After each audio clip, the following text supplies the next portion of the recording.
Menantuku, Flavio, menatap mataku langsung dan berkata, "Keluargaku selalu nomor satu. Kamu nomor terakhir." Anakku Rina berada di sisinya, mengangguk setuju. Saya berharap Rina akan mengatakan sesuatu, membela saya, mengingat semua yang telah saya lakukan untuk mereka. Namun tidak. Dia hanya menundukkan pandangannya dan berbisik, "Ibu, Flavio benar."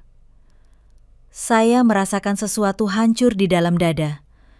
Itu bukan hal yang dramatis, itu sunyi. Seperti ketika ranting kering patah di bawah salju. Saya tersenyum. Saya berkata kepada mereka, "Baiklah kalau begitu." Dan pada saat itu, saya memutuskan bahwa saya juga harus memiliki prioritas, dan bahwa mereka tidak akan lagi ada di daftar saya. Malam itu, saya kembali sendirian ke apartemen saya. 2 kamar kecil di gedung tua di pusat kota. Dindingnya berwarna krem, bernoda lembab. Lantai linoleum berderit setiap kali saya berjalan. Dari jendela, yang terlihat hanyalah tempat parkir dan toko binatu otomatis yang tidak pernah tutup. Saya tidak memiliki pemandangan. Saya tidak memiliki cukup cahaya alami. Tetapi, hanya ini yang bisa saya beli setelah menjual rumah saya kepada mereka. Rumah saya. Rumah tempat saya membesarkan Rina. 3 kamar tidur, taman dengan bunga mawar, dapur luas dengan jendela yang menghadap halaman belakang. Saya menjualnya 5 tahun lalu, setelah suami saya meninggal dunia. Rina mengatakan mereka butuh bantuan untuk uang muka rumah baru mereka. "Ibu, ini investasi untuk kita semua. Ibu pada akhirnya akan tinggal bersama kami. Untuk apa ibu butuh begitu banyak ruang sendirian?" Saya mempercayainya. Saya memberikan hampir semua uang hasil penjualan, $180.000. Saya hanya menyisakan sekitar $30.000 untuk apartemen dan biaya hidup. Mereka membeli rumah 2 lantai di sebuah klaster pribadi, 4 kamar tidur, 2,5 kamar mandi, garasi untuk 3 mobil, taman dengan kolam renang. Saya datang setiap hari Minggu untuk menjaga cucu-cucu saya, Siti dan Dimas. Saya membawa makanan yang saya siapkan pada Sabtu malam. Kue daging, nasi ayam, sup sayuran. Saya membersihkan dapur setelah makan. Saya mencuci piring. Saya melipat pakaian yang mereka tinggalkan di mesin pengering. Rina selalu punya kesibukan. Kelas yoga, makan siang santai dengan teman-teman, janji di salon kecantikan. Flavio bermain golf pada Minggu pagi. Dia kembali larut, berbau bir dan rokok. Dia menyapa saya hanya dengan anggukan kepala. Dia tidak pernah bertanya bagaimana kabar saya, tidak pernah mengucapkan terima kasih karena telah menjaga anak-anak mereka. Saya hanyalah bagian dari inventaris rumah itu, seperti penyedot debu atau microwave. Anak-anak menyayangi saya. Siti berusia 12 tahun, rambut coklat, panjang sepinggang, mata besar dan sedih. Dia selalu memeluk saya ketika saya datang. "Nenek, senang nenek ada di sini." Dimas berusia 8 tahun. Dia pendiam. Dia suka menggambar. Dia menunjukkan kepada saya gambar-gambar dinosaurus dan pesawat luar angkasa. Saya menyimpannya dalam map di apartemen saya. Hanya itu yang membuat saya merasa masih penting bagi seseorang. Tetapi 3 bulan lalu, segalanya berubah. Saya mulai menyadari bahwa Rina menjawab telepon saya dengan malas. "Ibu, saya sibuk. Ada perlu apa?" Seolah-olah menelpon anak sendiri mengganggu dirinya. Saya berhenti datang setiap hari Minggu. Saya menunggu mereka mengundang saya. 2 minggu berlalu. Lalu 3 minggu. Tidak ada yang menelpon. Akhirnya, saya yang menelpon. "Saya bisa datang menemui anak-anak minggu ini." Rina menghela napas. "Sebaiknya jangan, Ibu. Kami ada rencana keluarga." Keluarga. Kata itu menusuk. Saya tidak termasuk dalam rencana itu. Saya bukan keluarga. Saya adalah hal lain. sesuatu yang sekunder, sesuatu yang digunakan saat dibutuhkan. Kemarin, mereka menelpon saya. Flavio, suaranya terdengar ramah, terlalu ramah. Miranda, kami ingin mengundangmu makan malam besok. Sudah lama kita tidak mengobrol sebagai keluarga. Saya ragu. Ada yang tidak beres, tetapi saya menerima. Saya ingin percaya bahwa mereka telah merenung, bahwa mereka merindukan saya, bahwa mereka mengingat semua yang telah saya lakukan.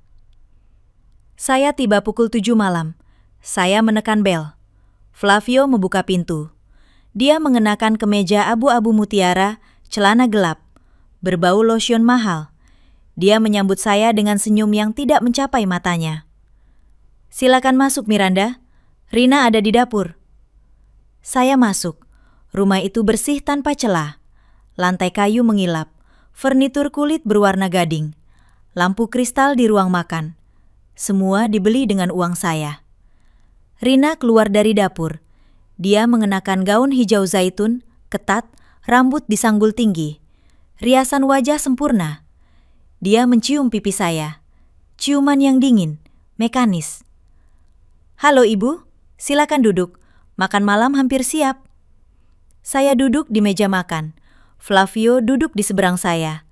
Rina membawa nampan berisi ayam panggang, salad, roti. Dia menuang anggur ke gelas tinggi. Kami bersulang. Untuk keluarga, kata Flavio. Saya mengangkat gelas saya tanpa berkata apa-apa. Kami makan dalam keheningan yang canggung.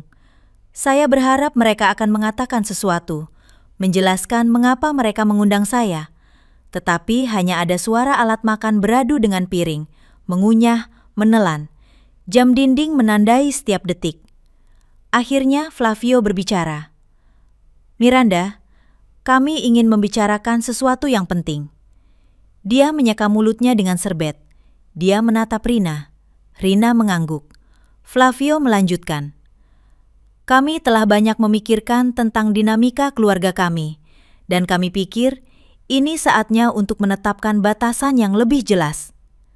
Batasan. Saya merasakan hawa dingin menjalari punggung. Rina dan saya memiliki tanggung jawab kami sendiri, anak-anak kami, rumah kami, keuangan kami. Dan kami harus fokus pada itu, pada keluarga inti kami. Dia berhenti sejenak, menatap saya langsung. Tentu kamu penting, tetapi kamu tidak bisa berharap kami selalu tersedia untukmu. Saya tidak pernah meminta mereka tersedia untuk saya. Justru saya yang selalu tersedia untuk mereka. Rina mengambil alih pembicaraan.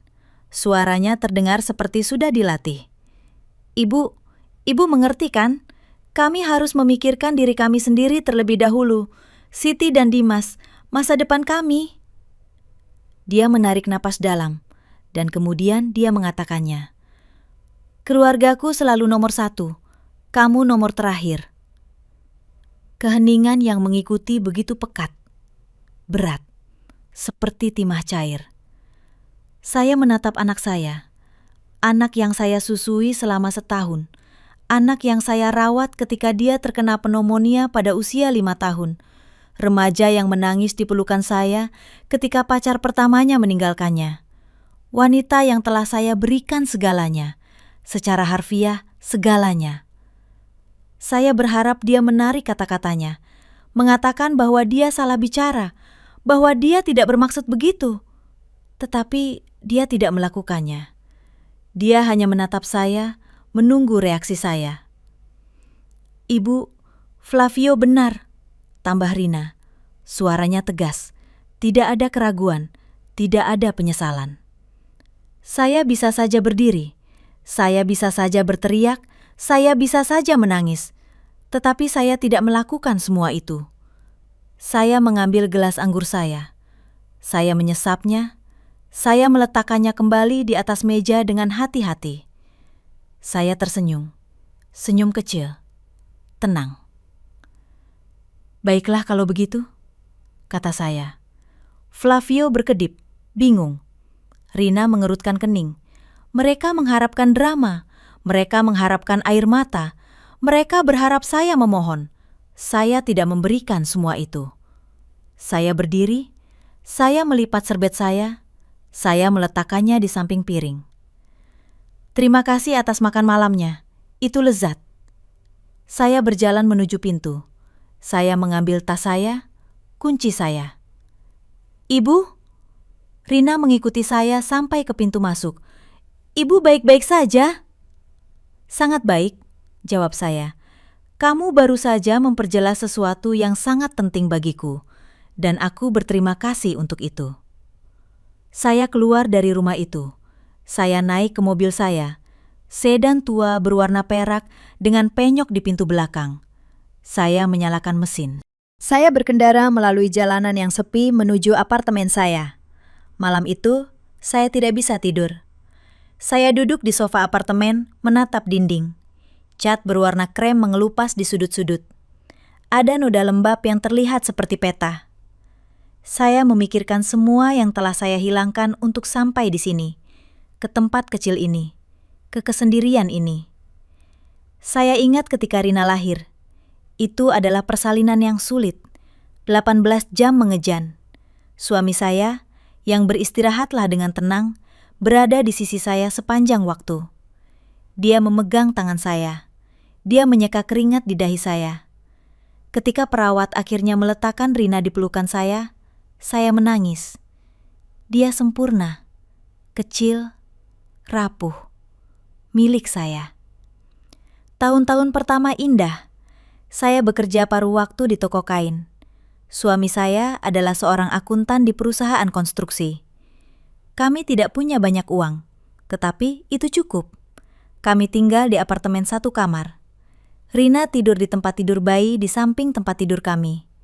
Di malam hari, saya menyusuinya sambil mendengarkan napasnya yang lembut. Rasanya seperti keajaiban bahwa sesuatu yang begitu sempurna bisa keluar dari diri saya. Ketika Rina berusia 4 tahun, kami membeli rumah pertama kami. Kecil, tetapi punya taman. Saya menanam mawar di dekat pintu masuk.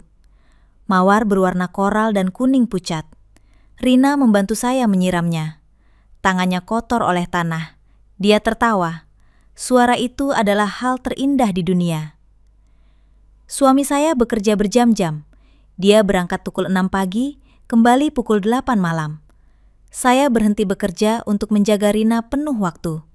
Saya memasak, membersihkan, mengantarnya ke sekolah, membantu mengerjakan pekerjaan rumah. Kami bahagia. Atau begitulah yang saya yakini. Ketika Rina berusia 12 tahun, suami saya mengalami serangan jantung pertamanya. Dia selamat, tetapi dokter mengatakan dia harus mengurangi stres, lebih sedikit tekanan, pola makan yang lebih baik. Dia berhenti dari pekerjaannya dan membuka bisnis konsultan akuntansi kecil dari rumah. Penghasilan berkurang. Saya kembali bekerja. Saya mendapat pekerjaan di toko roti. Giliran kerja dini hari. Saya berangkat pukul 4 pagi, kembali pada tengah hari. Saya tidur 2 jam dan menyiapkan makanan. Saya membantu Rina dengan pekerjaan rumah. Kami makan malam bersama. Saya tidur lebih awal lagi untuk bangun lagi pukul 3:30. Rina tidak pernah mengeluh. Dia adalah siswa yang baik, bertanggung jawab, rapih. Tetapi sesuatu berubah ketika dia masuk sekolah menengah atas. Dia menjadi jauh, menghabiskan waktu berjam-jam mengurung diri di kamarnya. Sedikit bicara saat makan malam. Ketika saya bertanya apakah semuanya baik-baik saja, dia menjawab, "Ya ibu, saya baik-baik saja."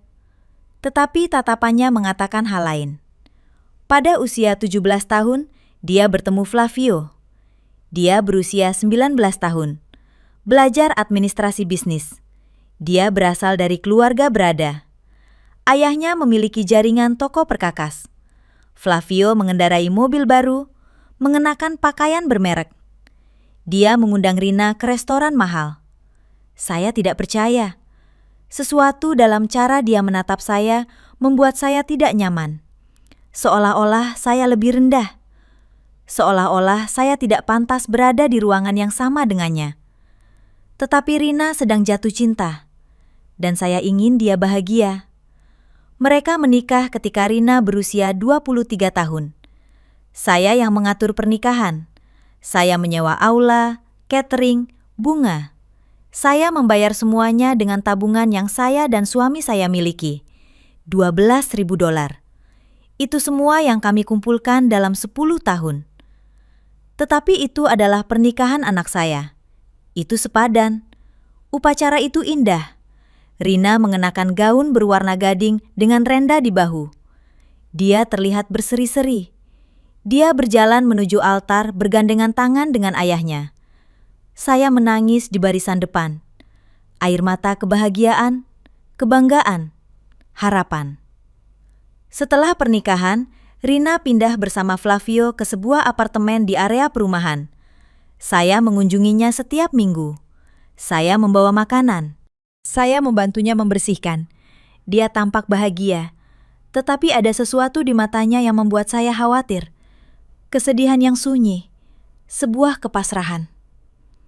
2 tahun kemudian, Siti lahir. Rina mengalami komplikasi selama kehamilan, tekanan darah tinggi, risiko preeklamsia. Dia harus bed rest total selama 3 bulan terakhir. Saya datang setiap hari, memasak, membersihkan, berbelanja. Flavio bekerja sepanjang hari, pulang larut malam. Dia hampir tidak pernah bertanya bagaimana kabar Rina. Ketika Siti lahir, saya berada di rumah sakit. Rina menjalani operasi sesar darurat. Saya menunggu di luar ruang operasi selama 2 jam, berdoa, menangis. Akhirnya dokter keluar. Semuanya berjalan baik. Ibu dan anak stabil. Saya masuk menemuinya. Rina pucat, kelelahan. Dia memeluk Siti di dadanya. Dia menatap saya dan tersenyum. "Terima kasih sudah ada di sini, Ibu." Bulan-bulan pertama sulit. Siti sering menangis di malam hari. Rina tidak tidur. Flavio tidur di kamar tamu karena harus bangun pagi untuk bekerja. Saya tinggal bersama Rina beberapa malam dalam seminggu, menggendong Siti, menyanyikannya, mengganti popok, menyiapkan botol susu. 3 tahun kemudian, Dimas lahir. Kehamilan sulit lainnya, operasi sesar lainnya. Saya kembali ada di sana, merawat, memasak, membersihkan. Menjadi jaring pengaman yang tidak dimiliki oleh orang lain. Sementara itu, kondisi suami saya memburuk, jantungnya lemah. Dokter mengatakan dia membutuhkan operasi, katup baru. Prosedurnya menelan biaya $45.000. Asuransi menanggung setengahnya. Kami membutuhkan sisanya. Saya meminta bantuan Rina. Dia dan Flavio sudah memiliki penghasilan yang baik. Flavio bekerja di perusahaan ayahnya. Gajinya bagus, mereka hidup nyaman. Saya menjelaskan situasinya. "Itu ayahmu," kata saya. "Dia butuh operasi ini untuk hidup." Rina berbicara dengan Flavio. Dia berkata, mereka bisa meminjamkan $5.000, tidak lebih. "Kami punya pengeluaran kami sendiri, Miranda. Anak-anak, cicilan rumah. Kami tidak bisa berkomitmen lebih." $5.000. Ketika saya telah membayar seluruh pernikahan mereka. Ketika saya telah menjaga anak-anak mereka tanpa dibayar sepeser pun. Ketika saya telah memberikan segalanya. Saya mendapatkan uang itu dengan menjual perhiasan, perabotan, meminjam dari teman-teman. Operasi berhasil. Suami saya selamat. Tetapi sesuatu di dalam diri saya hancur hari itu.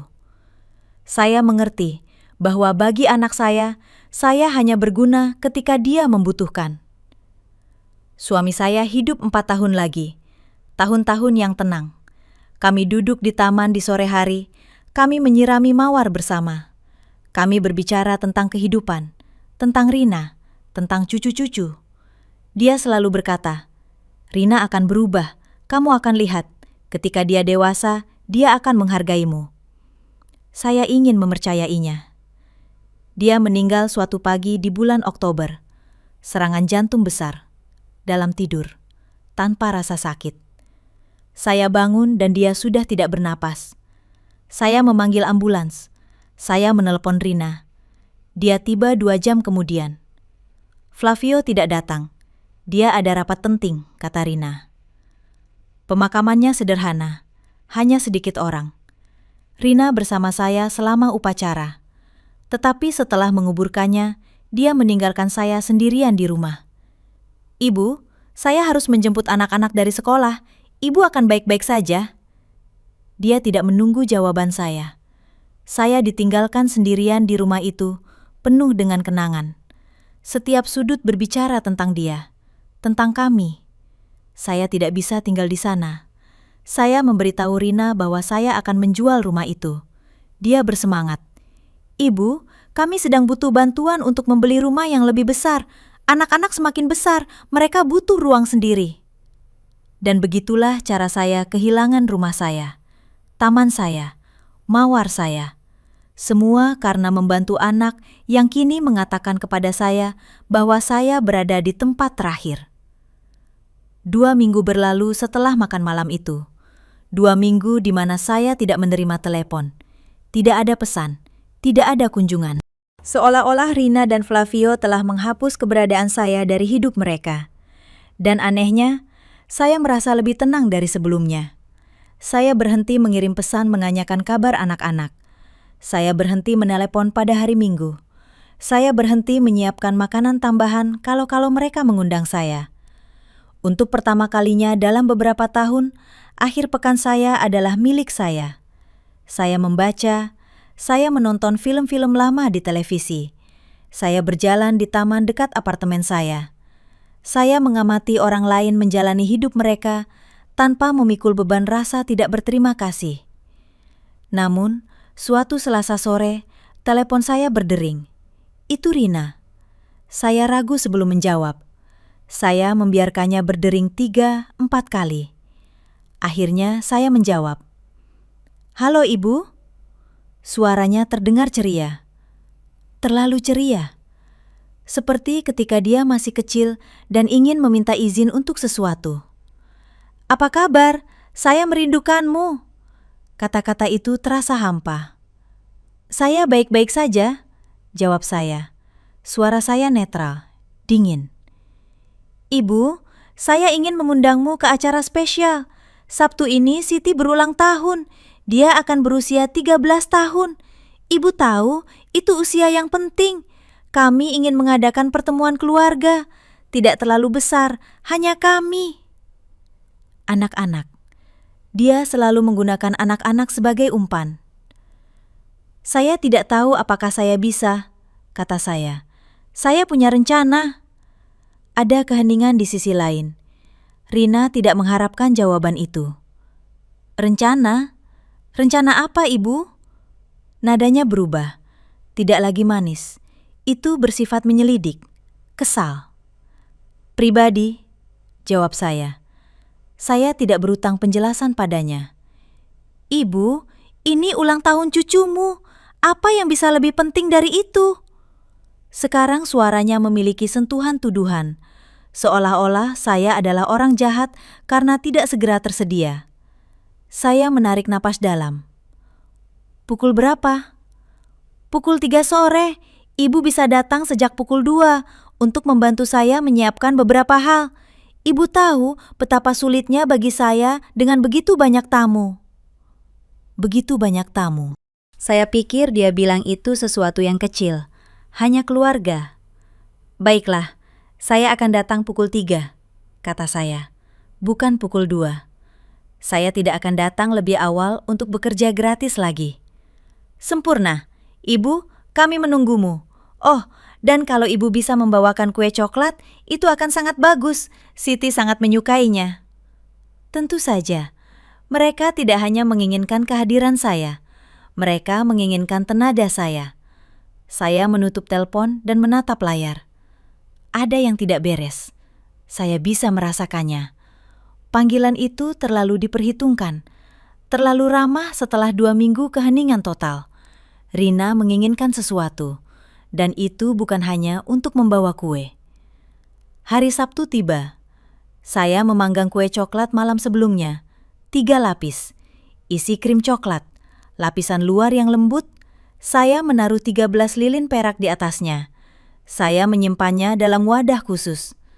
Saya berpakaian dengan pakaian sederhana. Celana beige, blus ungu lavender, sepatu yang nyaman. Saya menyisir rambut saya ke belakang. Saya memakai sedikit lipstik. Saya melihat diri saya di cermin. 72 tahun. Kerutan di sekitar mata. Tangan dengan bintik-bintik penuaan. Tetapi tatapan saya masih kuat. Saya tiba tepat pukul 3. Saya menekan bel, saya menunggu.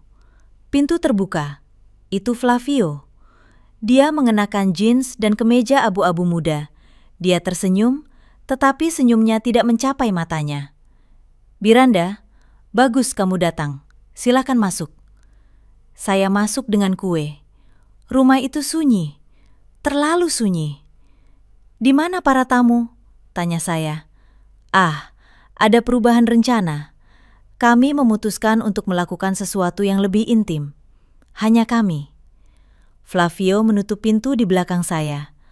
Suara kunci pintu membuat saya gugup. Rina keluar dari dapur. Dia mengenakan jeans dan blus berwarna peach. Rambut terurai, tanpa riasan. Tidak ada yang meriah. Tidak ada yang menunjukkan bahwa itu adalah hari ulang tahun. "Ibu, terima kasih sudah datang. Taruh saja kuenya di dapur." Saya membawanya ke dapur. Meja kosong. Tidak ada dekorasi. Tidak ada balon. Tidak ada piring warna-warni atau serbet bertema. Tidak ada. "Di mana Siti?" tanya saya. "Dia di atas bersama Dimas. Mereka akan segera turun." Rina melipat tangan. Flavio masuk ke dapur dan bersandar di meja dapur. Keduanya menatap saya. Suasananya aneh, tegang. Seolah-olah mereka menunggu saat yang tepat untuk mengatakan sesuatu. "Duduklah. Ibu, kita perlu bicara." Itu dia. Alasan sebenarnya dari undangan itu. Saya duduk di salah satu kursi ruang makan. Rina dan Flavio duduk di depan saya. Flavio menggenggam tangan Rina. Gerakan yang bersatu. Sebuah front bersama. "Ibu, kami telah banyak memikirkan tentang apa yang kita bicarakan terakhir kali. Tentang menetapkan batasan." Rina berbicara perlahan, mengukur setiap kata. "Dan kami pikir penting bagi kita untuk memiliki percakapan yang lebih mendalam tentang ekspektasi." Ekspektasi. Kata yang sangat nyaman. Flavio berdeham. "Miranda, kami menghargai semua yang telah kamu lakukan untuk kami. Sungguh. Tetapi, kami telah memperhatikan bahwa kadang-kadang kamu memiliki ekspektasi tertentu tentang waktu kami, tentang perhatian kami, dan itu bisa jadi rumit. Saya tidak meminta apa-apa, bahkan tidak telepon sesekali. Kami ingin kamu mengerti bahwa prioritas kami adalah anak-anak kami, pernikahan kami, stabilitas kami." Rina menatap saya seolah-olah sedang menjelaskan sesuatu kepada anak kecil. "Kami tidak bisa memperhatikan ibu sepanjang waktu." "Saya tidak meminta kalian memperhatikan saya," kata saya. Suara saya tenang, tegas. "Ya, tidak secara langsung, tetapi teleponmu yang terus-menerus, kunjunganmu tanpa pemberitahuan." Flavio menunjuk saya dengan jari telunjuknya, seolah-olah saya adalah masalahnya. "Saya tidak menelpon selama 2 minggu. Saya tidak pernah berkunjung tanpa pemberitahuan." Rina menghela napas, tidak sabar. "Ibu, ini bukan tentang itu. Ini tentang kami butuh ruang. Kami butuh ibu menghormati batasan kami." "Batasan apa?" tanya saya. "Katakan dengan jelas apa yang kalian inginkan." Flavio dan Rina saling pandang. Sesuatu terjadi di antara mereka. Sinyal diam-diam. "Kami ingin ibu berhenti muncul pada hari Minggu mengharapkan kami mengundangmu makan," kata Flavio. "Kami ingin ibu tidak menelpon lebih dari sekali seminggu. Kami ingin ibu mengerti bahwa kami tidak akan selalu tersedia untukmu." Setiap kata adalah tamparan. "Ada lagi?" tanya saya. Rina menarik napas dalam. "Ya, Kami ingin ibu berhenti membawa makanan setiap kali ibu datang. Itu membuat Flavio merasa bahwa ibu mengkritik cara saya memasak. Saya tidak pernah mengkritik apapun. Saya hanya ingin membantu. Saya hanya ingin mereka makan dengan baik. Saya mengerti, kata saya. Saya berdiri. Bisakah saya melihat Siti sebelum saya pergi? Dia sedang sibuk dengan barang-barangnya, kata Rina cepat. Lain kali saja. Lain kali yang tidak akan pernah datang. Kue ada di dapur, nikmatilah. Saya berjalan menuju pintu. Ibu, jangan pergi dalam keadaan marah. Rina mengikuti saya. Suaranya sekarang memiliki sentuhan kekhawatiran. Bukan untuk saya, tetapi tentang bagaimana dia terlihat. Saya tidak marah, kata saya. Dan itu benar. Saya tidak lagi merasakan kemarahan. Saya merasakan kejelasan. Semuanya sangat jelas sekarang. Saya membuka pintu. Sebelum keluar, saya berbalik. Apakah hari ini benar-benar ulang tahun Siti? Rina menundukkan pandangannya. Dia tidak menjawab. Itu bukan hari ulang tahunnya. Semuanya hanya kebohongan untuk membawa saya ke sini, untuk mendudukan saya di depan mereka, sementara mereka mengatakan kepada saya bahwa saya adalah beban. Saya keluar. Saya naik ke mobil saya menyalakan mesin. Saat saya berkendara kembali ke apartemen saya, sesuatu berubah di dalam diri saya. Tidak ada lagi kesedihan. Tidak ada lagi harapan bahwa segalanya akan membaik. Ada keputusan, dingin, jelas, tidak dapat dibatalkan.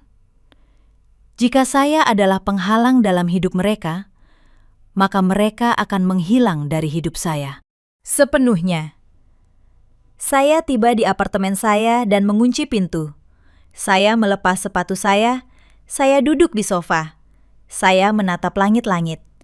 Retakan membentuk garis-garis tidak beraturan, seperti sungai kering di peta kuno. Saya menarik napas dalam, sekali, 2 kali, 3 kali.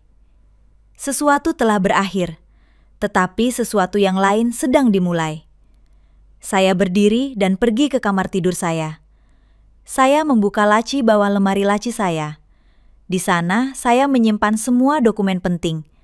Akta lama, akta kelahiran, akta kematian suami saya, dan map berwarna Manila yang tidak saya buka selama 5 tahun. Saya mengeluarkannya. Saya meletakkannya di atas tempat tidur.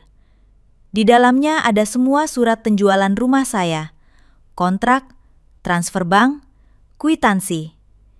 $180.000 ditransfer langsung ke rekening Rina dan Flavio, dengan catatan tulisan tangan dari saya untuk uang muka rumah baru mereka.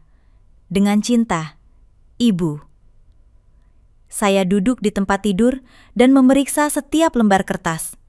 Tanggal, jumlah, semuanya ada di sana, hitam di atas putih, bukti kemurahan hati saya, dan keheningan mereka.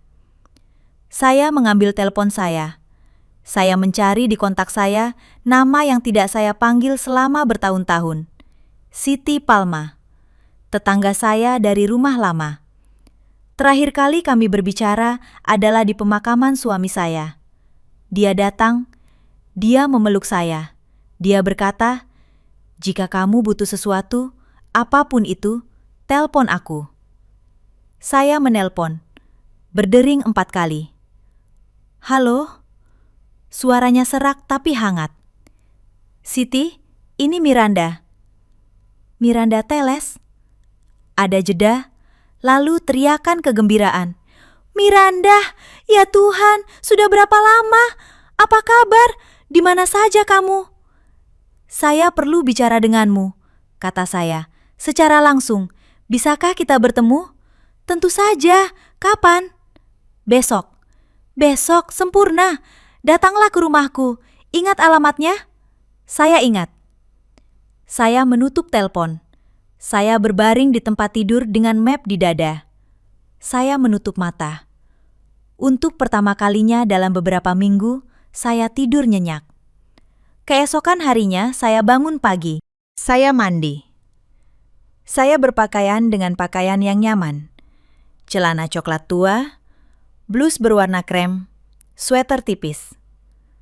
Saya mengambil map Manila. Saya keluar. Saya berkendara 40 menit ke lingkungan tempat saya tinggal selama 30 tahun. Jalanan terasa akrab. Setiap sudut memiliki kenangan. Toko roti tempat saya membeli roti manis setiap hari Minggu. Taman tempat saya membawa Rina ketika dia masih kecil. Apotik tempat suami saya mengambil obat-obatannya. Saya tiba di rumah Siti. Itu adalah rumah satu lantai berwarna kuning pucat dengan taman yang penuh tanaman. Saya mengetuk pintu. Dia segera membukanya. Siti berusia 65 tahun. Rambut benar-benar putih, pendek, keriting, mata berwarna madu di balik kacamata berbingkai tebal. Dia kurus, kecil, tetapi kehadirannya mengisi setiap ruang. Miranda, dia memeluk saya erat. Dia berbau kopi dan kayu manis. Masuk, saya buatkan kopi. Kami masuk. Ruang tamunya penuh dengan buku. Rak buku setinggi langit-langit. Buku-buku hukum, sejarah, novel. Siti telah menjadi pengacara selama 40 tahun. Dia pensiun 5 tahun lalu, tetapi pikirannya masih setajam pisau. Kami duduk di dapurnya. Dia menyajikan kopi dalam cangkir keramik berwarna turquoise. Dia menaruh kue gandum di piring. "Ceritakan," katanya, "apa yang terjadi?" Saya menceritakan semuanya. Mulai dari kematian suami saya, penjualan rumah, uang yang saya berikan kepada Rina, tahun-tahun menjaga anak-anak mereka, kata-kata Flavio, sikap dingin anak saya, undangan ulang tahun palsu, semuanya. Siti mendengarkan dalam diam. Dia tidak menyela. Dia menyesap kopi. Dia mengangguk sesekali. Ketika saya selesai berbicara, dia meletakkan cangkirnya di atas meja. "Kamu punya surat-surat?" Saya mengeluarkan map. Saya memberikannya padanya. Dia membukanya. Dia membaca setiap dokumen dengan hati-hati. Dia mengeluarkan buku catatan. Dia membuat catatan. 20 menit berlalu. Akhirnya dia mengangkat pandangannya. "Miranda, apakah uang itu hadiah atau pinjaman?" "Hadiah," kata saya. "Kami tidak pernah membicarakan pengembalian." "Apakah kamu memiliki sesuatu secara tertulis yang mengatakan itu adalah pinjaman?" "Tidak." Dia mengangguk. "Dan apakah mereka menjanjikan sesuatu sebagai imbalan?" "Menjaga kamu di usia tua? Membiarkan kamu tinggal bersama mereka?" Rina bilang saya pada akhirnya akan tinggal bersama mereka. Bahwa untuk apa saya butuh rumah besar sendirian? "Apakah kamu merekamnya? Tertulis? Pesan teks?" "Tidak." Siti menutup map itu. Dia bersandar di kursinya. Dia menatap saya dengan serius.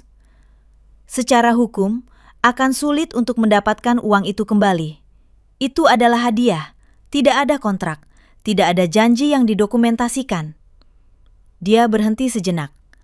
"Tapi ada sesuatu yang lebih mengkhawatirkan saya." "Apa itu?"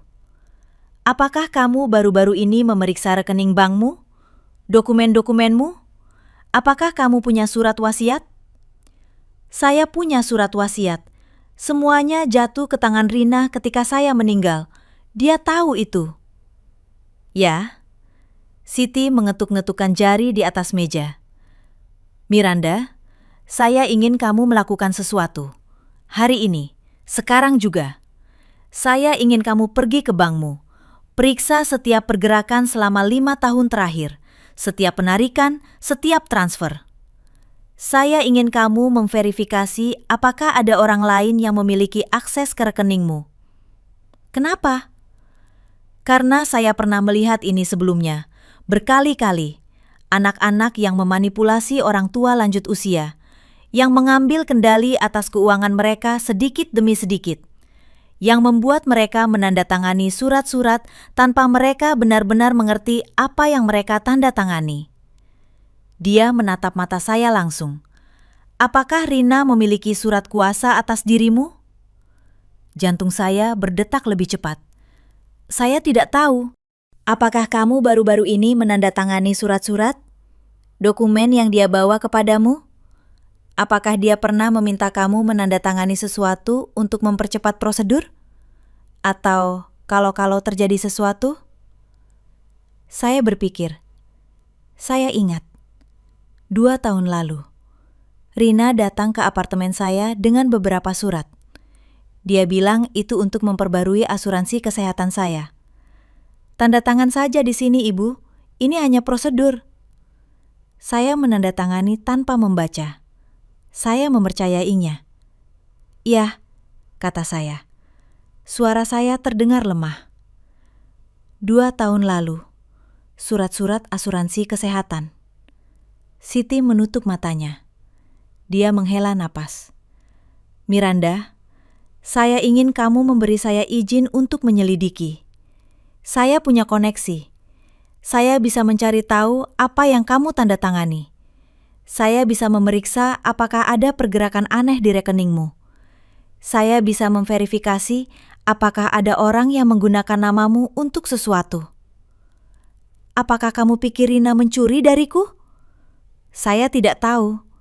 Tapi saya lebih suka mengetahuinya sekarang daripada ketika sudah terlambat. Saya merasa dingin. Rasa dingin yang dalam menjalari tulang saya. Lakukan, selidiki semuanya. Siti mengangguk. Saya butuh kamu memberi saya akses ke dokumen-dokumenmu, laporan bankmu, semua yang kamu miliki. Dan saya butuh kamu mempercayai saya. Saya mempercayaimu. Kami menghabiskan 3 jam berikutnya untuk memeriksa surat-surat. Siti memotret setiap dokumen dengan teleponnya. Dia melakukan panggilan, mengirim surel. Saya hanya mengamati. Saya merasa seolah-olah sedang melihat hidup saya dari luar. Seolah-olah ini terjadi pada orang lain.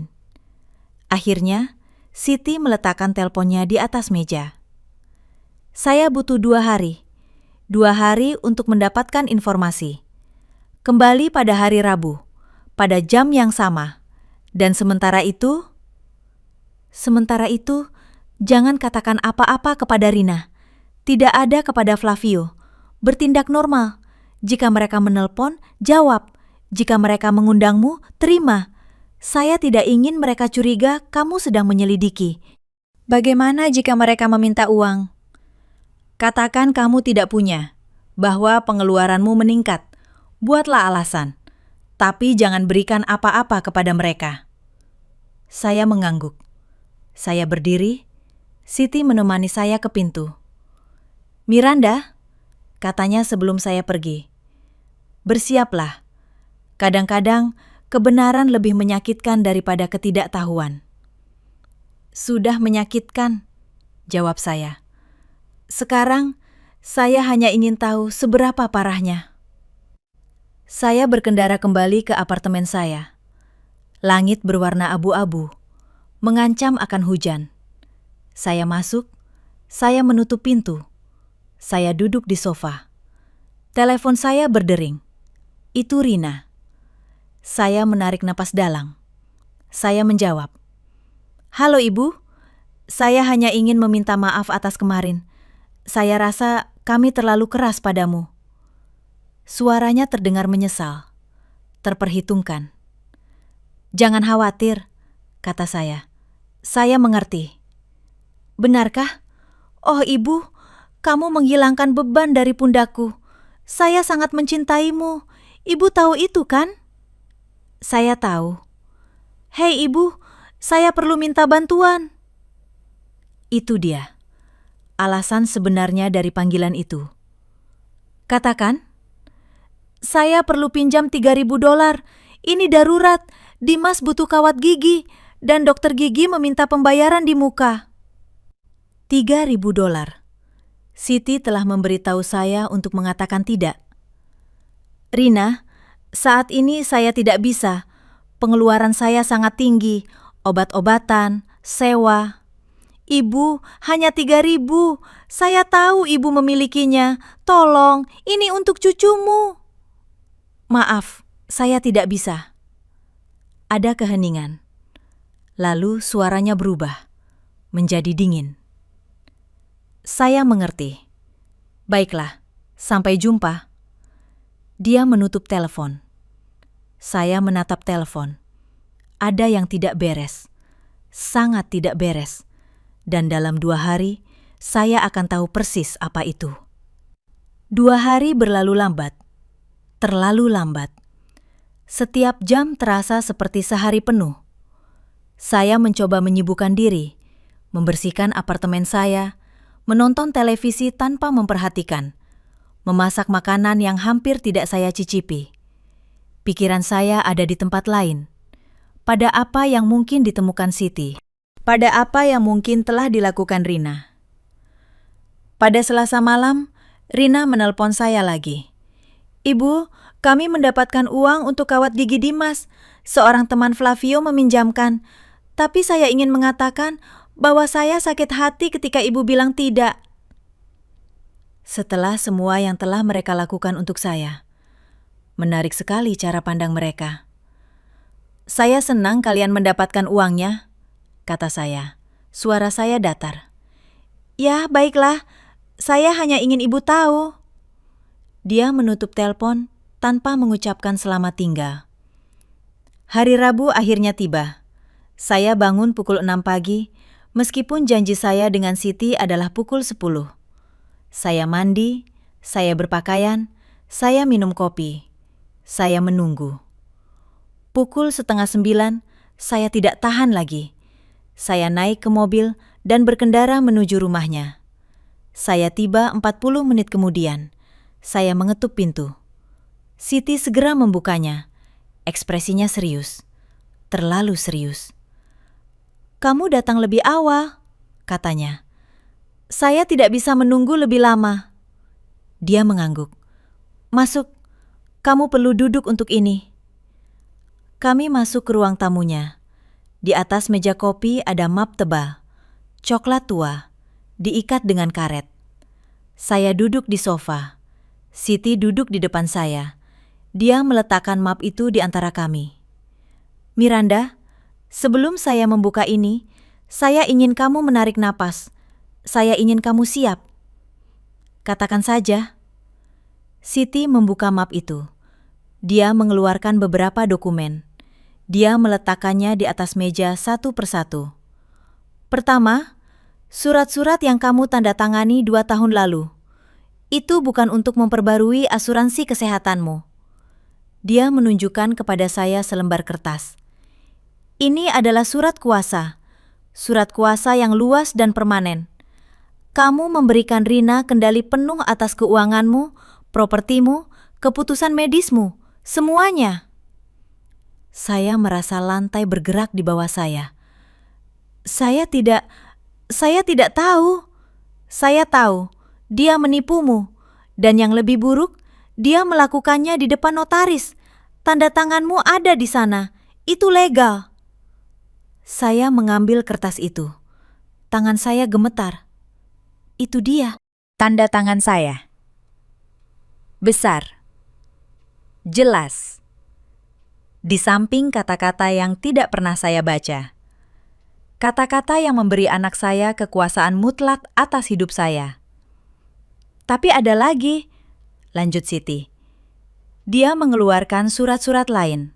Laporan bank. Saya telah memeriksa pergerakanmu selama 3 tahun terakhir. Ada penarikan yang tidak kamu izinkan. Kecil-kecil. $500 di sini, 700 di sana, 1.200. Tidak pernah jumlah yang cukup besar untuk kamu sadari. Tetapi jika dijumlahkan, dia menunjukkan kepada saya selembar kertas dengan angka yang disorot kuning. Dijumlahkan menjadi $23.000, $23.000 yang Rina tarik dari rekeningmu dalam 3 tahun terakhir. Saya tidak bisa bernapas. Udara menjadi berat, pekat. Bagaimana? Dengan surat kuasa itu, dia pergi ke bank, menunjukkan dokumen itu. Bank memberinya akses. Dia mengambil uang sedikit demi sedikit. Dia mungkin berpikir kamu tidak akan pernah menyadarinya. Tapi saya memeriksa laporan bank saya. Apakah kamu memeriksanya secara rinci, setiap transaksi, atau hanya memverifikasi bahwa ada cukup uang? Dia benar. Saya hanya memverifikasi saldo. Saya tidak pernah memeriksa transaksi per transaksi. Ada lagi, kata Siti. Suaranya lembut tapi tegas. Dia mengeluarkan lebih banyak surat. Rina juga mencoba mengubah penerima manfaat polis asuransi jiwa kamu yang ditinggalkan suamimu, $50.000. Dia mencoba menaruhnya hanya atas namanya, tetapi dia butuh tanda tanganmu dan tidak bisa memalsukannya.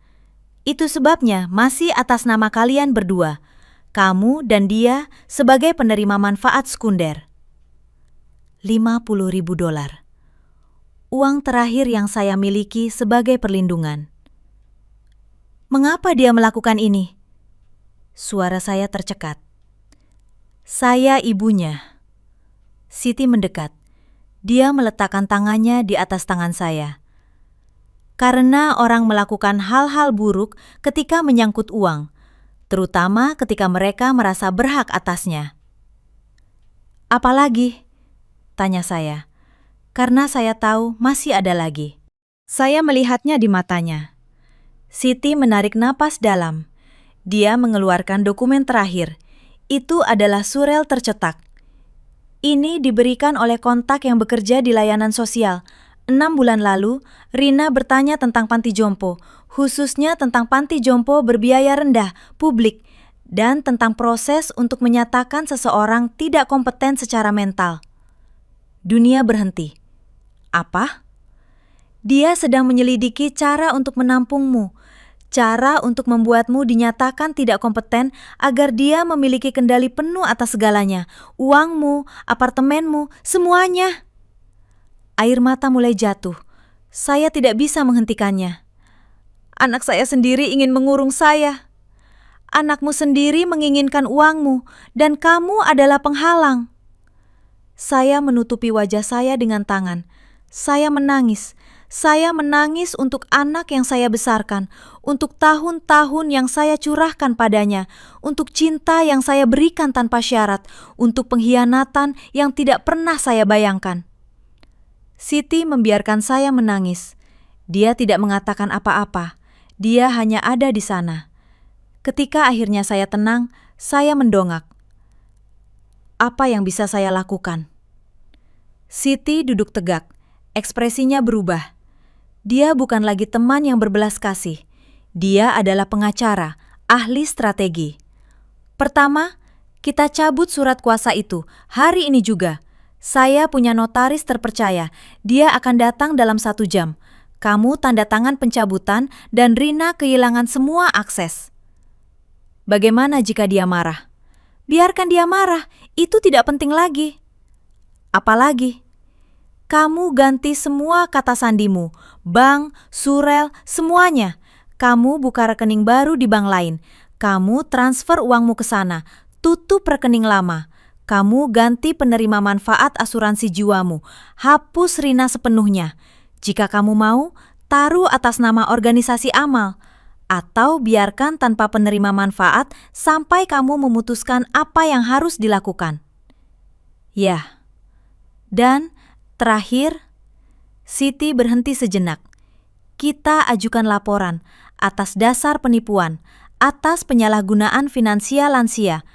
Kita punya bukti, penarikan yang tidak sah, surat kuasa yang diperoleh melalui penipuan. Dia akan masuk penjara. Mungkin, tergantung jaksa, tergantung seberapa keras kita ingin menekan. Tapi paling tidak akan ada penyelidikan. Namanya akan tercemar, dan dia harus mengembalikan setiap sen. Saya memikirkan Siti dan Dimas, cucu-cucu saya, tidak bersalah dalam semua ini. Bagaimana dengan anak-anak? Anak-anak memiliki ayah mereka. Mereka punya keluarga. Bukan tanggung jawabmu untuk melindungi Rina dari konsekuensi perbuatannya. Bahkan bukan demi mereka. Dia benar. Saya selalu menempatkan Rina di tempat pertama. Saya selalu melindunginya. Saya selalu mengorbankan kesejahteraan saya demi dia. Tidak lagi.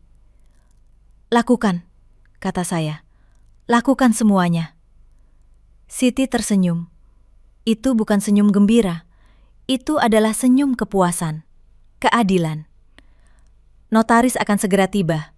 Sementara itu, saya akan menyiapkan semua dokumen. Kita akan butuh beberapa jam. Apakah kamu siap? Saya siap. Kami menghabiskan sisa hari itu dengan bekerja. Notaris tiba. Seorang pria tua, serius, efisien. Dia memeriksa surat kuasa asli. Dia menyiapkan pencabutan. Saya tanda tangan. Tangan saya tidak gemetar. Itu teguh, yakin. Siti menelpon bank, menjelaskan situasinya. Kami menjadwalkan janji untuk keesokan harinya. Saya akan membuka rekening baru, mentransfer semua uang saya, menutup yang lama. Kami menelpon perusahaan asuransi. Saya mengubah penerima manfaat. Saya menaruhnya atas nama yayasan untuk wanita lanjut usia yang terlantar. Rasanya pas. Akhirnya, Siti menyiapkan laporan formal. Saya membacanya. Setiap kata adalah kebenaran. Setiap tuduhan didukung oleh bukti. Saya tanda tangan. Kapan dia akan tahu? Tanya saya.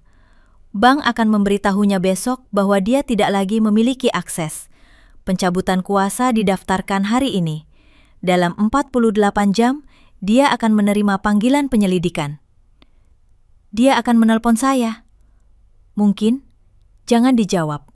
Atau jika kamu jawab, jangan berdebat. Katakan saja padanya untuk berbicara dengan pengacaramu. Pengacara saya? Siti tersenyum. Saya, jika kamu menerima saya. Saya menerimamu. Kami berpelukan. Lama. Erat. Terima kasih, kata saya. Saya tidak tahu bagaimana membalasnya. Kamu sudah membalasnya 20 tahun lalu. Ingat? Saya ingat. Siti mengalami perceraian yang mengerikan. Suaminya mengambil segalanya darinya. Dia ditinggalkan tanpa rumah, tanpa uang. Saya membiarkannya tinggal di kamar tamu saya selama 6 bulan. Gratis. Saya memberinya makanan, dukungan, persahabatan. Itu berbeda, kata saya. Tidak, itu persis sama. Membantu seseorang ketika mereka paling membutuhkan, tanpa mengharapkan imbalan apapun. Sekarang, giliran saya. Saya keluar dari rumahnya saat senja. Langit berwarna jingga gelap. Awan terlihat seperti kapas diwarnai merah muda. Saya naik ke mobil saya. Saya meletakkan tangan saya di atas kemudi. Untuk pertama kalinya dalam beberapa tahun, saya merasakan sesuatu yang menyerupai kekuatan, kendali, harapan. Rina telah memainkan permainannya. Tapi sekarang, giliran saya. Dan saya tidak akan kalah. Malam itu saya tidur lebih nyenyak daripada berbulan-bulan.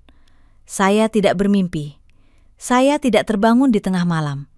Saya tidur nyenyak. Seperti ketika saya masih muda dan tidak memikul beban dunia di pundak saya.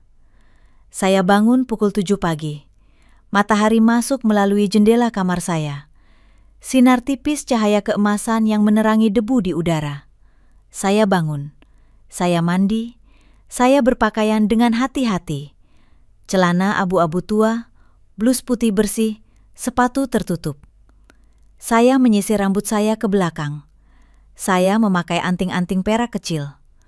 Saya melihat diri saya di cermin. Saya tidak lagi melihat wanita yang kalah. Saya tidak lagi melihat ibu yang ditinggalkan. Saya melihat seseorang yang mengambil kendali atas hidupnya sendiri.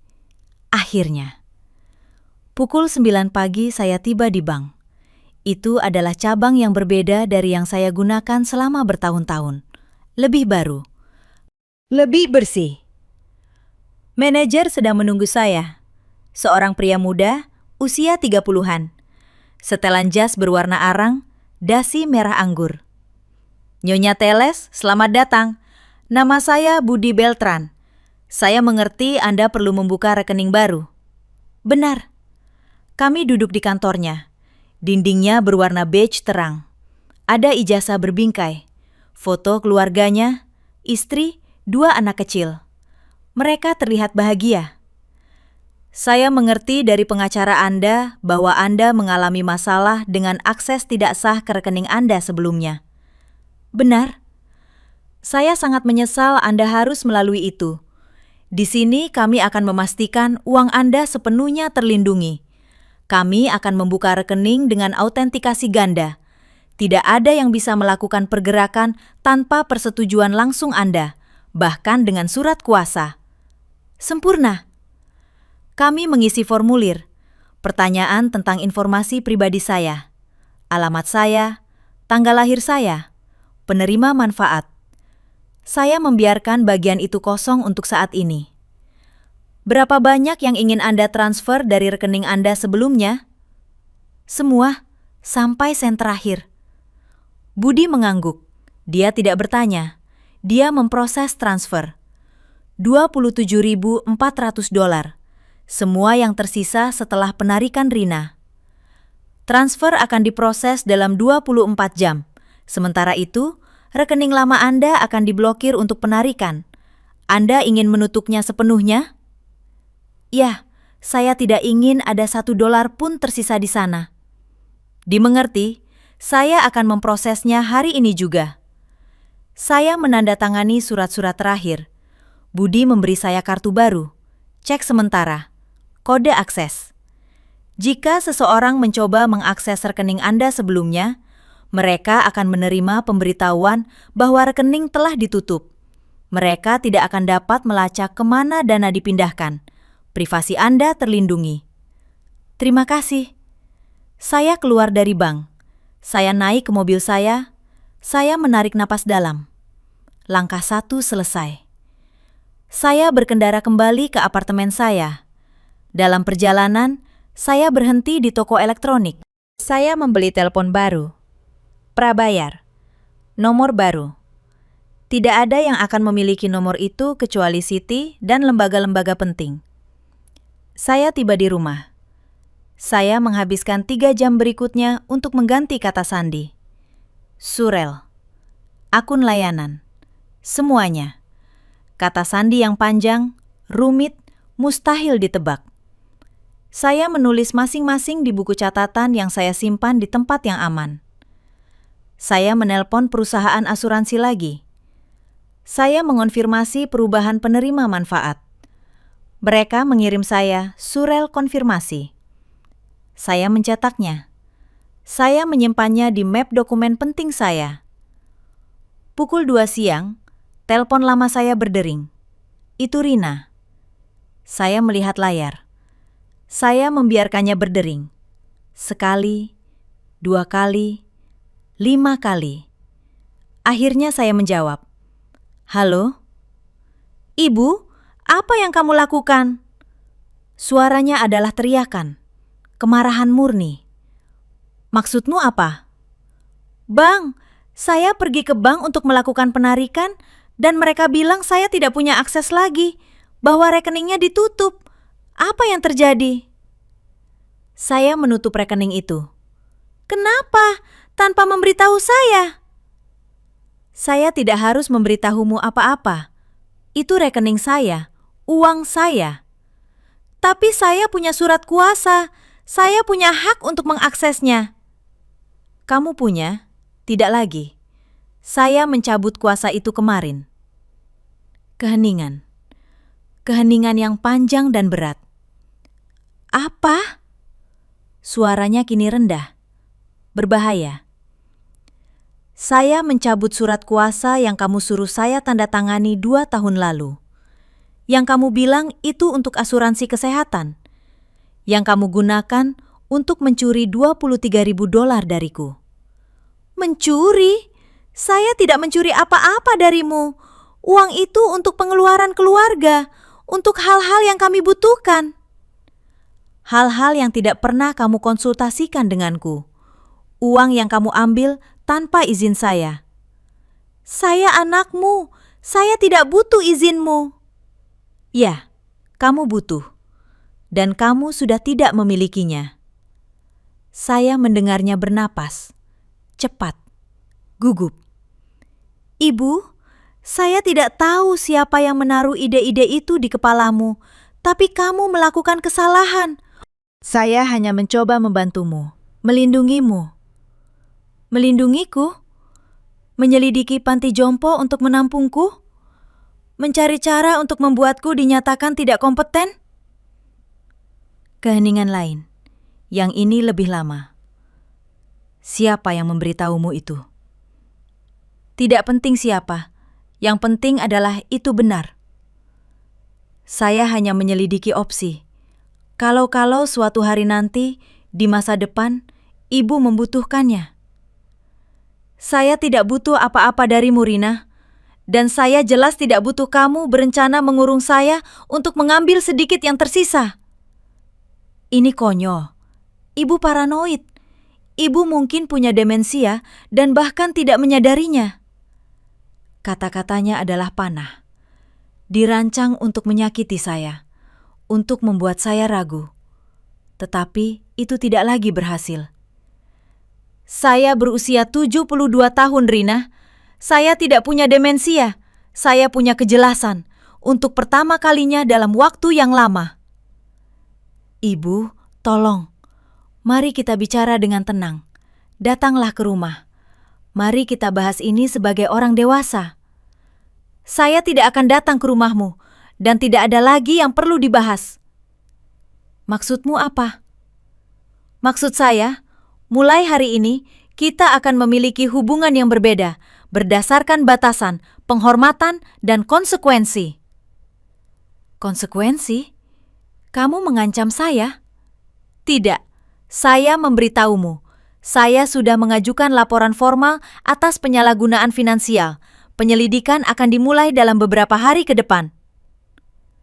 Saya mendengar sesuatu jatuh di sisi lain. Teriakan tertahan. Kamu melakukan apa? Apa yang harus saya lakukan? Melindungi diri saya sendiri. Kamu tidak bisa melakukan ini padaku. Saya anakmu. Pikirkan Siti dan Dimas. Pikirkan apa yang akan dilakukan ini pada mereka. Itu dia. Pilihan terakhir. Anak-anak sebagai perisai. Kamu seharusnya memikirkan mereka sebelum mencuri dariku, sebelum berencana menampungku, sebelum memperlakukanku seolah aku adalah mesin ATM berjalan. Ibu, saya mohon, tarik laporan itu. Kita bisa menyelesaikan ini secara keluarga. Kita bukan lagi keluarga, Rina. Kamu sendiri yang bilang, keluargamu nomor 1, saya nomor terakhir, ingat? Itu salah paham, saya tidak bermaksud begitu. Ya, kamu bermaksud begitu, dan saya mempercayaimu, dan sekarang saya bertindak sesuai dengan itu. Jika kamu melanjutkan ini, kamu tidak akan pernah melihat cucu-cucumu lagi. Apakah kamu mengerti? Tidak akan pernah. Itu dia, ancaman terakhir, yang saya tahu akan datang. Jika kamu menggunakan anak-anakmu sebagai senjata melawanku, kamu hanya membuktikan bahwa saya benar, bahwa kamu bukan ibu yang saya kira, bahwa kamu tidak pantas mendapatkan apa yang saya berikan. Kamu akan menyesali ini. Satu-satunya yang saya sesali adalah tidak melakukannya lebih awal. Saya menutup telepon. Saya mematikan telepon lama. Saya menyimpannya di laci. Saya mengambil telepon baru. Keheningan, kedamaian. Saya duduk di sofa. Tangan saya tidak gemetar. Jantung saya berdetak normal. Saya merasa ringan, seolah-olah saya telah melepaskan beban yang saya pikul selama bertahun-tahun. Saya menelpon Siti dengan telepon baru. "Bagaimana hasilnya?" tanyanya. Dia sudah tahu. Dia marah besar. Dia mengancam tidak akan membiarkan saya melihat anak-anak. Ancaman itu tidak memiliki validitas hukum, dan lagi pula setelah ini kamu mungkin tidak akan ingin melihatnya juga. Kamu benar. Bagaimana perasaanmu? Bebas. Siti tertawa. Tawa yang lembut, hangat. Bagus, karena ini baru permulaan. Dalam beberapa hari ke depan, dia akan mengintensifkan tekanannya. Dia akan menelpon, dia akan datang ke rumahmu. Dia akan mencoba memanipulasimu secara emosional. Kamu harus tetap teguh. Saya akan. Dan, Miranda, ada hal lain yang perlu kamu lakukan. Apa? Kamu harus mulai hidup untuk dirimu sendiri, sungguh. Tidak hanya membela diri darinya, tetapi membangun kehidupan yang berharga, kehidupan yang menjadi milikmu. Kata-katanya tinggal bersama saya setelah saya menutup telepon. Dia benar. Selama beberapa dekade, saya telah hidup untuk orang lain. Untuk suami saya. Untuk Rina. Untuk cucu-cucu saya. Saya telah lupa bagaimana hidup untuk diri saya sendiri. Saya bangun, saya pergi ke kamar tidur saya. Saya membuka lemari. Di bagian belakang ada kotak sepatu tua. Saya mengeluarkannya. Di dalamnya ada foto-foto. Foto-foto ketika saya masih muda. 25 tahun, 30. Tersenyum. Bahagia. Ada foto saya di pantai. Rambut panjang tertiup angin. Gaun kuning cerah. Tertawa. Kapan terakhir kali saya tertawa seperti itu? Saya menutup kotak itu. Saya menyimpannya. Besok, saya akan mulai membangun. Tetapi hari ini saya hanya perlu beristirahat. Mengetahui bahwa saya telah mengambil langkah pertama dan tidak ada jalan kembali. 3 hari berikutnya adalah badai. Rina tidak menyerah. Sebaliknya, dia mengintensifkan semuanya persis seperti yang diprediksi Siti. Hari pertama, dia menelpon 17 kali ke telepon lama saya. Dia meninggalkan pesan suara. Saya mendengarkannya hanya sekali. Mereka dimulai dengan permohonan. Ibu, tolong, jawab. Kita perlu bicara. Ini salah paham yang mengerikan. Kemudian, mereka beralih ke tuduhan. Seseorang memanipulasi ibu. Seseorang mencuci otak ibu. Bukan ibu yang melakukan ini. Dan berakhir dengan ancaman. Jika ibu tidak menarik laporan itu, ibu akan menyesal. Saya bersumpah. Saya menghapus setiap pesan. Saya tidak menjawab satupun. Hari kedua, dia muncul di apartemen saya. Dia mengetuk pintu pukul 8 pagi. Saya sedang minum kopi di dapur. Saya mendengar suaranya dari sisi lain. Ibu, saya tahu ibu ada di sana. Buka pintunya. Kita harus bicara. Saya tetap diam, dalam keheningan. Ibu, tolong, biarkan saya menjelaskan. Suaranya tercekat, terdengar seperti dia menangis. Sebagian dari diri saya ingin membuka. Sebagian dari diri saya ingin mempercayainya. Tetapi saya ingat dokumen-dokumen itu. Penarikan, penyelidikan tentang panti jompo. Dan saya tetap di tempat saya. Setelah 20 menit, dia pergi. Hari ketiga, panggilan resmi tiba. Amplop berwarna manila diselipkan di bawah pintu saya. Saya mengambilnya. Saya membukanya. Di dalamnya ada surat dari kejaksaan. Pemberitahuan penyelidikan formal atas penyalahgunaan finansial lansia. Rina Teles dan Flavio Teles dinamakan sebagai subjek penyelidikan. Mereka harus hadir untuk bersaksi dalam 10 hari. Saya menelepon Siti. Panggilan telah tiba. Lalu, saya merasa tidak enak. Itu normal, tapi ingat mengapa kamu melakukan ini. Saya ingat. Kalau begitu, tetap teguh. Yang datang sekarang akan lebih buruk, tapi kamu harus bertahan. Dia benar. Sore itu, telepon lama saya berdering lagi. Kali ini Flavio. Saya menjawab. Miranda, ini Flavio. Suaranya tenang, terkendali. terlalu terkendali. Saya tahu siapa kamu. Kita perlu menyelesaikan ini sebagai orang yang beradab. Apa yang kamu lakukan tidak perlu. Itu merusak. Itu memengaruhi seluruh keluarga. Keluarga sudah hancur. Saya hanya mengungkapkan fakta. Faktanya adalah Rina selalu mencoba menjagamu. Dia selalu memperhatikanmu. Dan kamu membalasnya seperti ini, dengan tuduhan palsu, dengan penyelidikan yang dapat merusak reputasinya. Tuduhan itu tidak palsu. Saya punya bukti. Bukti? Tentang apa? Tentang anakmu menggunakan uang yang kamu berikan dengan bebas? Tentang dia mencoba membantumu merencanakan masa depanmu? Itu bukan penyalahgunaan, itu cinta. Cinta adalah bertanya padaku sebelum mengambil uangku. Cinta adalah memasukkan aku dalam keputusan tentang hidupku sendiri. Flavio menghela napas. Miranda, bersikaplah masuk akal. Tarik laporan itu. Kita bisa duduk bersama, bicara, mencapai kesepakatan. Tidak ada kesepakatan yang mungkin. Kalau begitu, biarkan saya perjelas. Suaranya berubah, tidak lagi tenang. Itu keras. Jika kamu melanjutkan ini, kamu akan sendirian. Benar-benar sendirian. Rina tidak akan berbicara denganmu lagi. Anak-anak tidak akan mengenalmu. Kamu akan mati di apartemen menyedihkan itu tanpa ada yang menangisimu. Kata-katanya adalah racun. Dirancang untuk menakutiku, untuk mematahkan saya. Jika itu kenyataan, saya karena membela martabat saya menerimanya. Kamu wanita tua yang pahit dan egois. Dan kamu adalah pencuri yang bersembunyi di balik istrimu. Saya menutup telepon. Tangan saya gemetar sekarang. Bukan karena takut.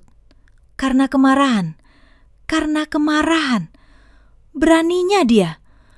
Beraninya dia menyebut saya egois setelah semua yang telah saya berikan kepada mereka. Saya menarik napas dalam. Sekali, 2 kali, 10 kali. Telepon berdering lagi. Saya tidak menjawab. Berdering 5 kali lagi. Saya mematikannya. Malam itu saya tidak bisa tidur. Saya tetap terjaga menatap langit-langit.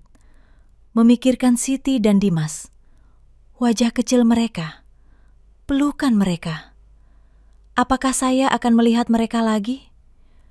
Apakah mereka memanipulasi mereka terhadap saya? Apakah mereka mengatakan kebohongan tentang nenek mereka? Air mata mengalir di pipi saya. Saya menangis dalam diam. Untuk mereka. Untuk apa yang telah saya hilang.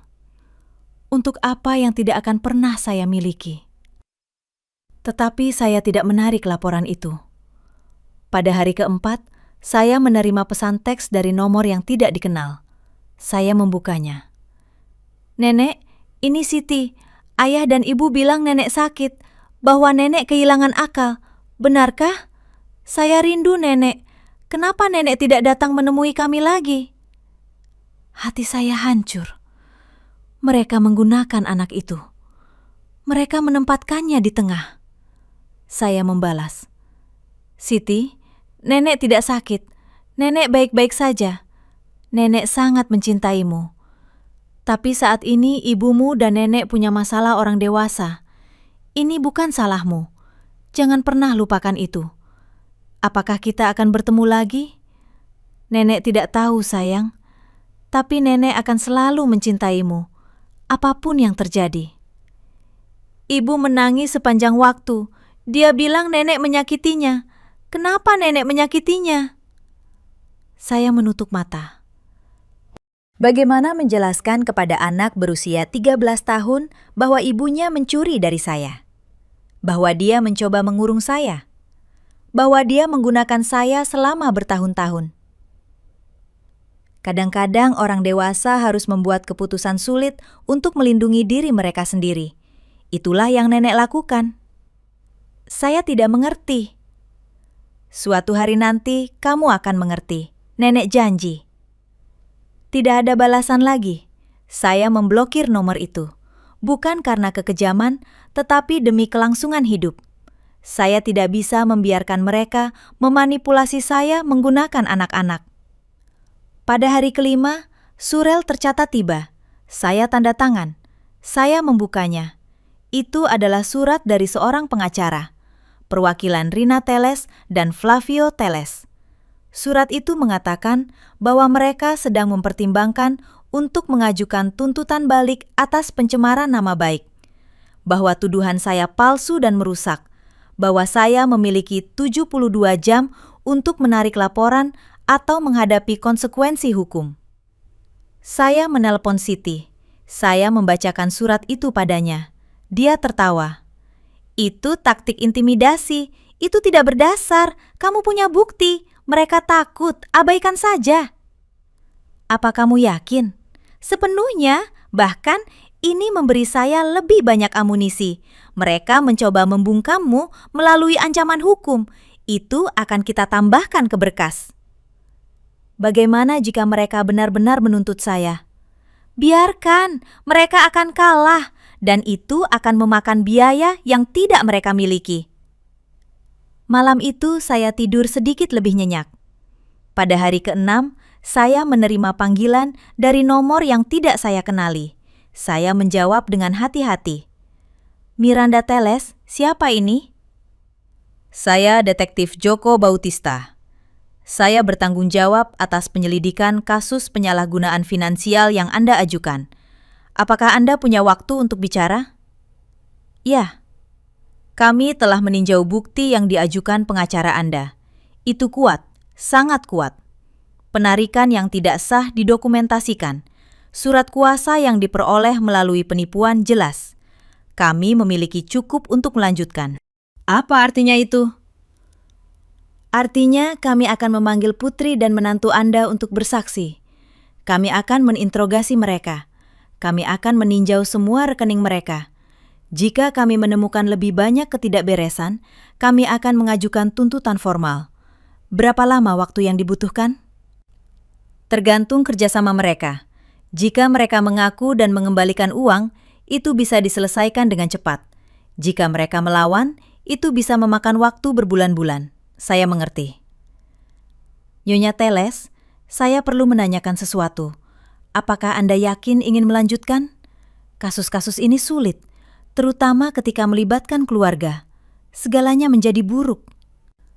Sudah buruk, detektif, dan ya, saya yakin.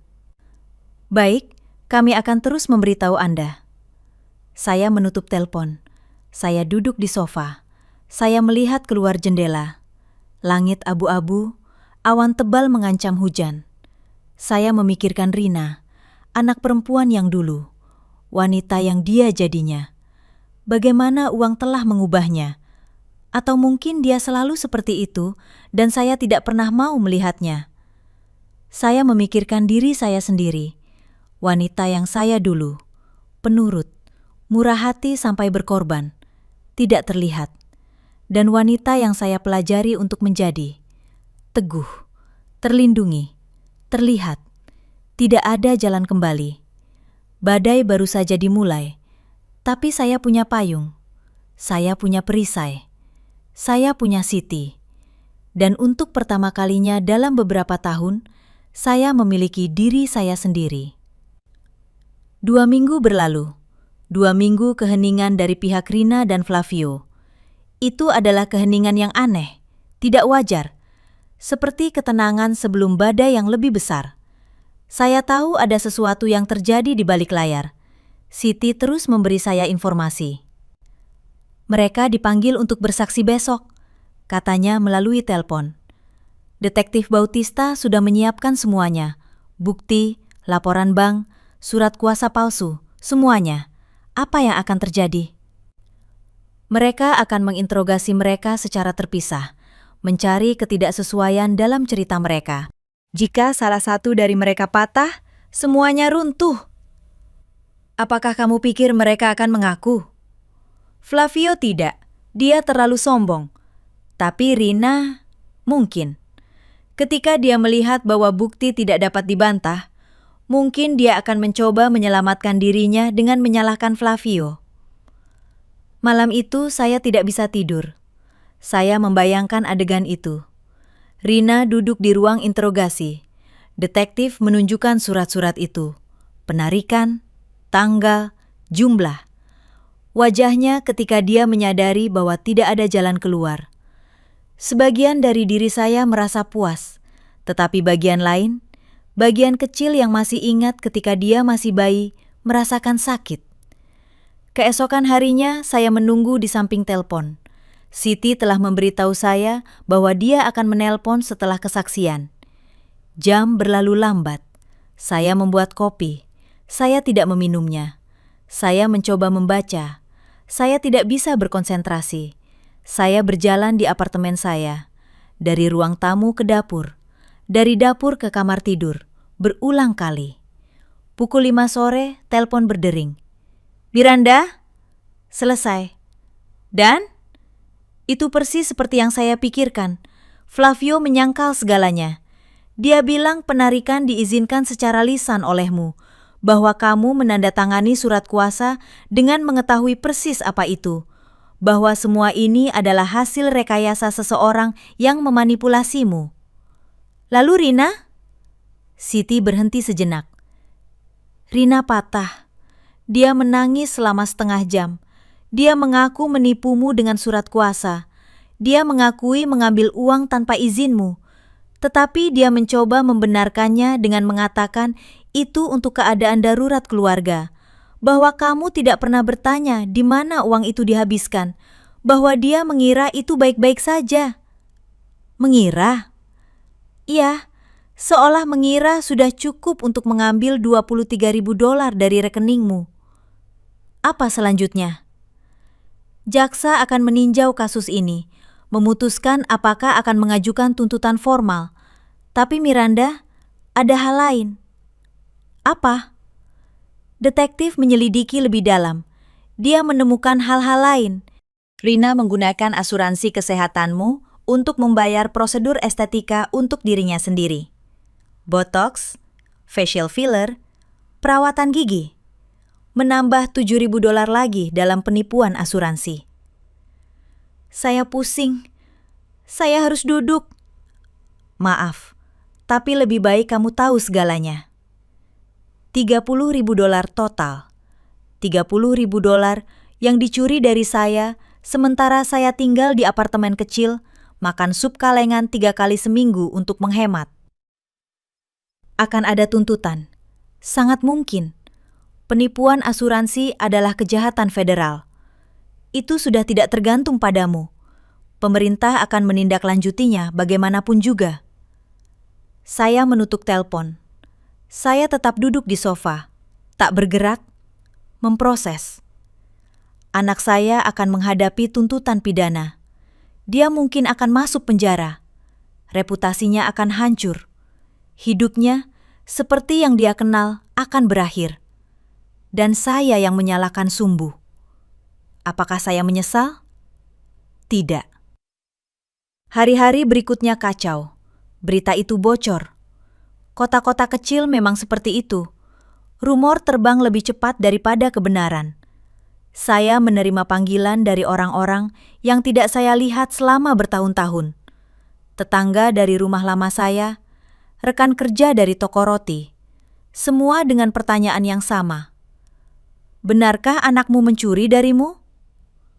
Saya menjawab dengan kebenaran. Sederhana, langsung. Ya. Beberapa menawarkan dukungan. Kamu benar melaporkannya? Tidak ada yang pantas diperlakukan seperti itu. Yang lain menghakimi saya. Tapi itu anakmu. Keluarga memaafkan. Keluarga tidak saling melaporkan. Saya berhenti menjawab telepon. Seminggu kemudian, Siti menelpon saya pagi-pagi. Nyalakan berita, saluran lokal, sekarang. Saya menyalakan televisi. Saya mencari saluran. Itu dia, sebuah laporan. Wanita lokal dituduh menipu ibu lanjut usianya. Rina Teles, 38 tahun, menghadapi tuntutan penyalahgunaan finansial lansia dan penipuan asuransi kesehatan. Menurut dokumen pengadilan, Teles memperoleh surat kuasa melalui penipuan dan menarik lebih dari $30.000 dari rekening ibunya selama 3 tahun. Mereka menunjukkan foto Rina, foto lama, dari ketika Siti lahir. Dia terlihat muda, bahagia, tidak bersalah. Kemudian mereka menunjukkan rumah itu. Rumah yang mereka beli dengan uang saya. Kamera di luar, reporter mengetuk pintu. Flavio keluar. Dia terlihat marah. Tidak ada komentar. Ini salah paham. Keluar dari properti saya. Dia menutup pintu dengan keras. Reporter melanjutkan. Korban, Miranda Teles, 72 tahun, menolak memberikan pernyataan. Tetapi pengacaranya mengonfirmasi bahwa tuduhan itu benar dan ada bukti substansial. Saya mematikan televisi. Seluruh kota tahu sekarang. Semua orang akan membicarakannya. Rina tidak akan bisa pergi ke supermarket tanpa ditunjuk. Flavio tidak akan bisa pergi bekerja tanpa menghadapi tatapan. Anak-anak akan mendengar hal-hal di sekolah. Saya merasa tidak enak untuk Siti dan Dimas. Mereka tidak bersalah. Tetapi saya juga tidak. 2 hari kemudian, jaksa mengajukan tuntutan formal. Penyalahgunaan finansial lansia tingkat pertama, penipuan asuransi kesehatan, perolehan surat kuasa secara curang. Setiap tuntutan membawa kemungkinan waktu penjara. Tanggal persidangan dijadwalkan 6 bulan kemudian. Rina menyewa pengacara yang mahal. Dibayar, mungkin, dengan uang yang masih tersisa dari apa yang mereka curi dari saya. Pengacara mencoba bernegosiasi, menawarkan untuk mengembalikan uang penuh ditambah bunga, menawarkan permintaan maaf publik, menawarkan layanan masyarakat, semuanya untuk menghindari penjara. Jaksa berkonsultasi dengan saya. Nyonya Teles, jika Anda menerima kesepakatan, putri Anda akan mengembalikan $32.000. Dia akan melakukan layanan masyarakat. Dia akan mendapatkan masa percobaan selama 5 tahun. Dia tidak akan masuk penjara. Bagaimana pendapat Anda? Bagaimana dengan penipuan asuransi? Tuntutan itu akan dikejar oleh pemerintah bagaimanapun juga. Tetapi mereka mungkin juga akan mencapai kesepakatan. Saya berpikir, $32.000, lebih dari yang mereka ambil dari saya. Kebebasan mengetahui bahwa Rina menghadapi konsekuensi tanpa sepenuhnya menghancurkan hidupnya. Saya terima, kata saya, tetapi dengan satu syarat. Apa? Bahwa bagian dari kesepakatan itu termasuk bahwa dia dan Flavio tidak dapat menghubungi saya lagi. Perintah penahanan permanen. Jika mereka mencoba mendekat, mereka melanggar kesepakatan dan masuk penjara. Jaksa mengangguk. Saya bisa memasukkan itu. Seminggu kemudian, kami menandatangani kesepakatan itu. Rina dan Flavio juga tanda tangan. Kami tidak bertemu. Masing-masing tanda tangan di kantor yang terpisah. Saya menerima cek senilai $32.000. Saya menyimpannya di rekening baru saya. Saldo saya sekarang hampir $60.000. Lebih dari yang saya miliki sebelum semua ini dimulai. Rina menjalani 200 jam layanan masyarakat di panti jompo. Ironi itu sempurna. Flavio kehilangan pekerjaannya. Perusahaan ayahnya tidak menginginkan skandal itu. Mereka memecatnya secara diam-diam. Mereka harus menjual rumah itu. Rumah yang dibeli dengan uang saya. Mereka pindah ke apartemen kecil. 2 kamar tidur. Mirip dengan milik saya. Anak-anak berganti sekolah. Untuk menghindari bullying. Untuk memulai lagi. Saya mengamati semuanya dari jauh. Tanpa kegembiraan, tanpa kesedihan. Hanya dengan ketenangan mengetahui bahwa keadilan meskipun menyakitkan telah ditegakkan. Siti mengunjungi saya suatu sore. Bagaimana perasaanmu? Kosong. Itu normal, Kamu baru saja menutup babak besar dalam hidupmu. Dan sekarang apa? Sekarang kamu hidup, sungguh, untuk dirimu sendiri. Dia memeluk saya. Lama, erat. Dia benar. Masa lalu terkubur. Hutang dilunasi. Pengkhianatan diungkap. Sekarang, saatnya yang paling sulit. Membangun kehidupan baru dari awal. Pada usia 72 tahun. Tetapi untuk pertama kalinya dalam beberapa dekade, kehidupan itu akan sepenuhnya menjadi milik saya. 3 bulan setelah kesepakatan, saya terbangun suatu pagi dan ada sesuatu yang berbeda. Cahaya masuk melalui jendela dengan cara yang berbeda, lebih jernih, lebih hangat. Atau mungkin saya yang melihat secara berbeda. Saya bangun, saya membuat kopi. Saya duduk di dekat jendela. Saya melihat tempat parkir di bawah. Mobil-mobil. Orang-orang pergi bekerja. Kehidupan terjadi. Dan untuk pertama kalinya dalam beberapa tahun, saya merasa bahwa saya juga adalah bagian dari kehidupan itu. Bukan hanya penonton. Saya membuat keputusan. Saya menelpon Siti. Saya ingin pindah. Pindah? Kemana? Saya belum tahu, tapi jauh dari sini. Jauh dari kenangan, jauh dari segalanya. Itu sempurna. Butuh bantuan? Ya, saya butuh kamu membantu saya menjual apartemen ini dan mencari sesuatu yang baru di kota lain, dekat laut. Siti tertawa. Laut, begitu spesifik. Saya selalu ingin tinggal di dekat laut. Ketika saya masih muda, suami saya dan saya berbicara tentang pensiun di kota pesisir. Kami tidak pernah melakukannya. Selalu ada hal yang lebih penting. Studi Rina, rumah, hutang, selalu sesuatu. Ya, sekarang tidak ada yang menahanmu. Dia benar. Dalam 2 minggu saya menjual apartemen itu. Itu tidak bernilai banyak, tetapi ditambah dengan uang yang dipulihkan, saya punya cukup untuk memulai lagi. Siti membantu saya mencari. Kami menemukan apartemen kecil di kota pesisir 4 jam perjalanan. 1 lantai, 1 kamar tidur, dapur kecil, tapi punya balkon. Dan dari balkon itu, laut terlihat. Saya membelinya tanpa berpikir 2 kali. Saya mengemasi barang-barang saya. Saya tidak punya banyak. Pakaian, beberapa buku, foto-foto yang saya putuskan untuk disimpan. Foto suami saya. Foto Rina ketika dia masih kecil. Foto cucu-cucu saya. Meskipun saya mungkin tidak akan pernah melihat mereka lagi, saya ingin ingat bahwa mereka pernah menjadi milik saya. Pada hari kepindahan, Siti datang untuk mengucapkan selamat tinggal. "Apa kamu yakin tentang ini?" tanyanya. "Sepenuhnya." "Bagaimana jika kamu merasa kesepian?" "Saya sudah sendirian selama bertahun-tahun, dikelilingi oleh orang-orang, tetapi sendirian. Sekarang setidaknya itu akan menjadi kesendirian yang dipilih." Kami berpelukan. Kami menangis sedikit, tetapi itu adalah air mata yang baik, air mata penutupan. Syukur.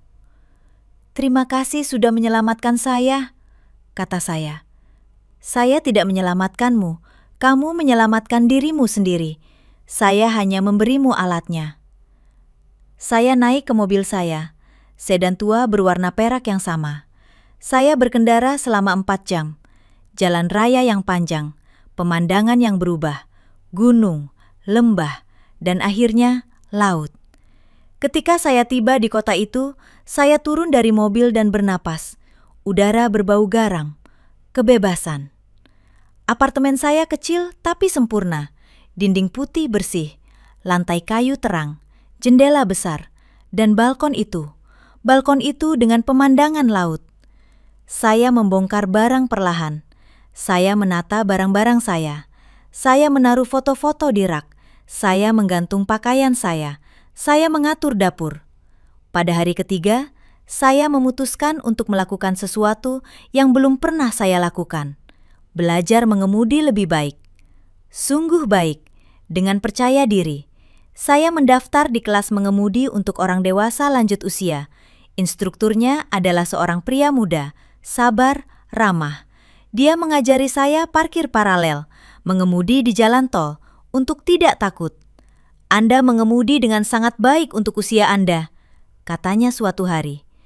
Saya mengemudi dengan baik untuk usia berapapun, jawab saya. Dia tersenyum. Anda benar. Saya mulai menjelajahi kota. Kecil, tenang.